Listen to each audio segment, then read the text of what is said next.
C'est le premier jour d'une protestation nationale. Les forces de sécurité sont prêtes à réprimer tout acte illégal, mais il n'y en a pas eu. Les rues habituellement animées étaient calmes et la plupart des magasins sont restés fermés, à l'exception de quelques vendeurs de rue. C'est l'un des marchés de RDC les plus animés. En temps normal, il est difficile de traverser les rues qui sont pleines de marchands et d'acheteurs. Mais aujourd'hui, le contraste est frappant. Les magasins sont fermés et les quelques vendeurs de rue fonctionnent à peine. Nous avons croisé un de ces restaurateurs ambulants qui a décidé de tenter sa chance. Mais une journée entière sans vente a nui à ses affaires. Pour moi, ça présente une perte. On est en quête d'argent chaque jour, donc pour nous, c'est difficile de rester 2 jours sans rien faire. C'est pour ça que même maintenant, je viens voir si je peux gagner quelque chose.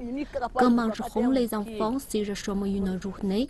Non, ce n'est pas bon. Des millions de Congolais sont restés chez eux en soutien à l'appel de l'opposition pour une protestation de 2 jours. Ils espèrent pousser l'administration du président Joseph Kabila à organiser des élections en décembre. Joseph Kabila est au pouvoir depuis 16 ans, soit plus que la limite constitutionnelle pour un mandat présidentiel. L'opposition craint que le président tente de changer la constitution afin de prolonger son mandat.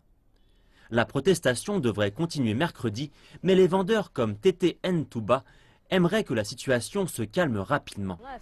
Je demande à nos dirigeants qu'ils règlent tout ça à l'amiable. Il faut qu'ils s'assoient et qu'ils parlent.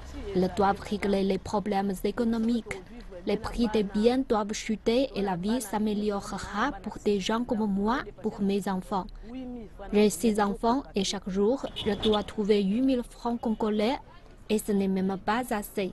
La Banque centrale du pays a récemment dit s'attendre à une inflation se stabilisant à 44,6%, soit plus que la précédente prévision à 33,12%.